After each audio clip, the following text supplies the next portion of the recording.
3 साल के लिए बताइए सोना क्या होगा। पिछले 1 साल में जैसा ही बढ़ा है उस हिसाब से तो 3 गुना हो जाना चाहिए। फिर शायद अभी 1.5 लाख के पास पहुंच रहा है, 3 साल में 4 लाख का सोना हो जाएगा ना फिर। वैसे on the lighter note, gold का सबसे अच्छा व्यू आपको 3 लोग ही दे सकते हैं। एक है रशिया, दूसरा है चाइना, तीसरा है जापान।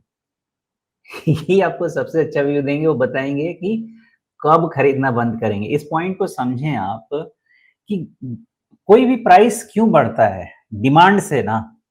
डिमांड किस तरह का, एक जेन्युइन डिमांड हो सकता है और एक में भी temporary some reason created demand हो सकता है। गोल्ड का आप बाजार में जाके अगर बात करिएगा तो क्या कंज्यूमर का ऐसा डिमांड बढ़ चुका है, क्या मेरा और आपका या किसी और का ऐसा डिमांड बढ़ चुका है कि आपका गोल्ड इतना बढ़ जाना चाहिए? नहीं, ये डिमांड लेड राइज नहीं है।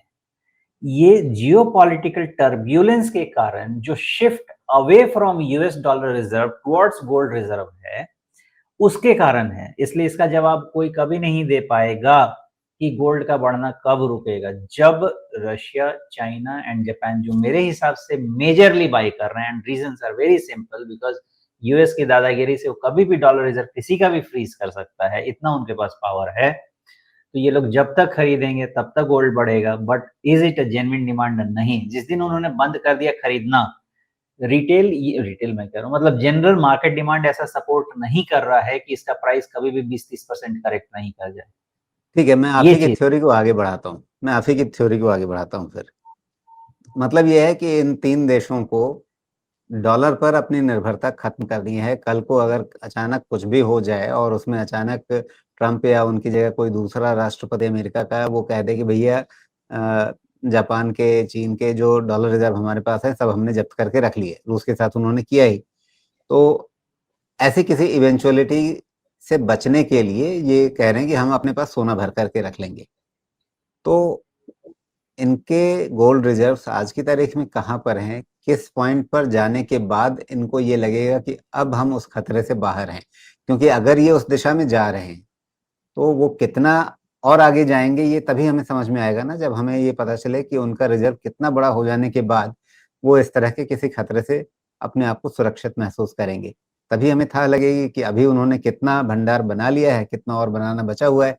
तो उससे एक अंदाजा लगेगा और जो उनकी खरीदारी की रन रेट है उससे समझ में आएगा कि ये सिलसिला कितना और बढ़ने वाला है।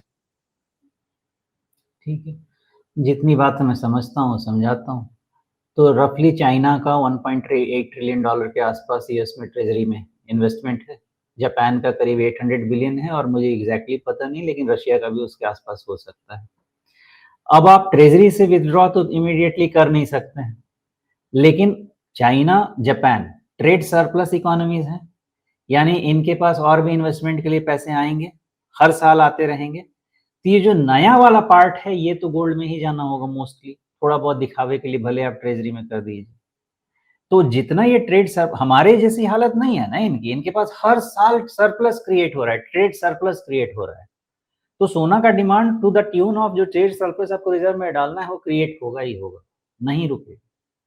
उसके अलावा आपको थोड़ा सा 1.8 ट्रिलियन डॉलर, 800 बिलियन डॉलर उसमें से भी पुल करके हटाना है, और इस तरह से पुल करके हटाना है कि डोनाल्ड ट्रंप को ऐसा आंख में नहीं चमक जाएगी, बोले कि तुम पैसा निकाल रहे हो भाई मेरे तरफ से, अब मैं और 100% और लगा दूंगा तुम।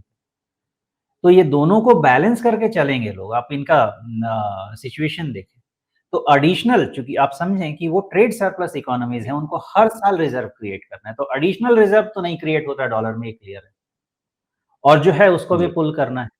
तो ये बैलेंस कहीं होगा। मुझे लगता है 4,500-5,000 के रेंज में जब सोना चला जाएगा तो एक थोड़ा सा सेम्बलेंस स्टैब्लिश हो जाना चाहिए। और मुझे लगता तो नहीं है इकोनॉमिक सेंस बनता है इकोनॉमिस्ट के पास कि ऐसे अंधाधुंध किसी भी लेवल पे खरीद के रख लें, क्योंकि उससे भी वैल्यू तो क्रिएट नहीं होगी ना उनकी। जी।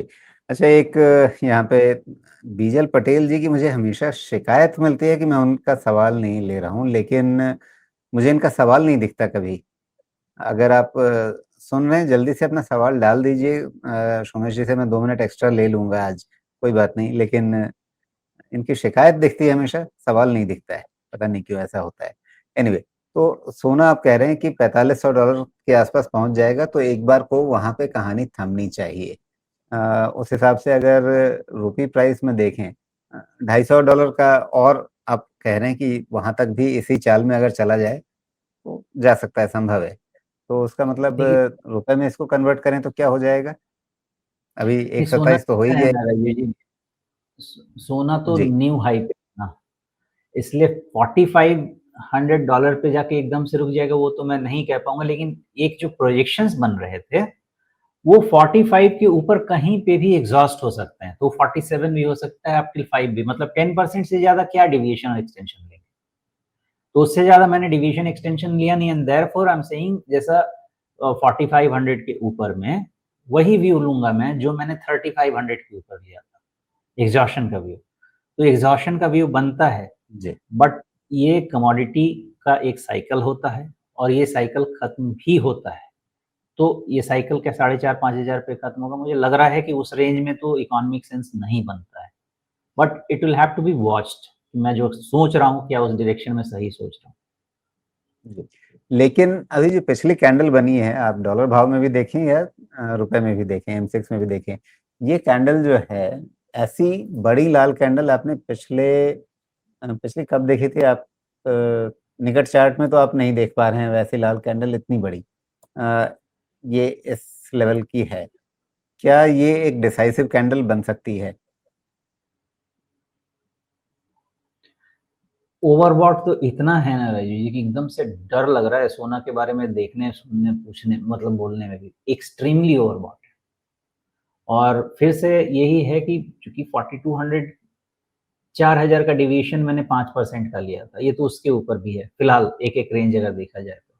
और इसकी राइज लगातार आप डेली में भी देखिएगा तो 3300 का सोना 4300, विच इज अबाउट 30% का राइज, तो एक्सट्रीमली ओवरबॉट है।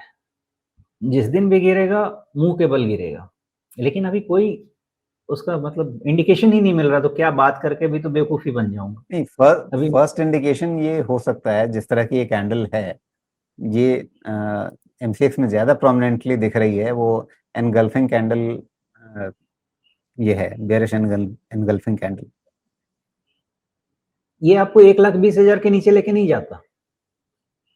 ओके। मेन आपका, हाँ, 1,20,000 पे एक लाल कैंडल है ना आपकी, जी। ये आपका पैरामीटर है। सोना का करेक्शन इसके पहले होगा ही नहीं। जी। ओके। और आपको इसी तरह से चांदी में भी देखिए, ये पिछली कैंडल काफी बड़ी और इतनी लाल है। मतलब हम्म। 170 पर भाव पहुंचने के बाद आज आपको 156 पे दिख रही है कीमत। अ, कुछ तो पिछले एक दिन में मतलब सेंटिमेंट बदला है। नहीं, देखिए चांदी का ना, एक्चुअली मैं कमोडिटी इतना डीप तो नहीं जाता, लेकिन जितनी मैं चीजें समझ रहा हूँ, तो चांदी इज नॉट ओनली, एक तो है कि replacement of gold in terms of affordability, जैसे मैं हमेशा कहता हूँ कि अगर कोई 10,000 कोई कपड़ा पहनता था, वो 2,000 की शर्ट अगर 10,000 पहुंच गई है तो वो तो अफोर्डेबिलिटी का इशू है। तो फिर दूसरा 2,000 का कौन सा शर्ट आ रहा है वो देखना पड़ेगा, जो कि हमको हमारा रिक्वायरमेंट पूरा कर सके। तो उस तरफ से अब देखेंगे तो chandi will be replacement of gold at some point in time because of the affordability issue, तो मैं कई बार समझा चुका हूँ। दूसरी चीज क्या है कि चांदी का तो इंडस्ट्रियल कमोडिटी डिमांड भी बहुत ज्यादा है ना, और इसीलिए इस सप्लाई वाला इशू आता है। गोल्ड का वैसा कुछ नहीं है, गोल्ड का जी। Demand is real demand, but चांदी का डिमांड इज इंडस्ट्रियल डिमांड। आप कहीं भी पूछेंगे बोलेंगे भाई हम शॉर्ट सप्लाई में है, हमको जरूरत है। इसलिए चांदी की एनालिसिस और सोने की एनालिसिस ऑन सेम पैटर्न रख के करना मुझे लगता है कि ठीक है, नहीं होगा। But still having said that, overbought तो ये भी है, ये भी है, खतरा यहाँ पे भी उतना ही है। But chandi is not as खतरनाक as gold, and of course not safe either, लेकिन गोल्ड ज्यादा खतरनाक है, चांदी इज लेसर खतरनाक बट स्टिल खतरनाक। जी।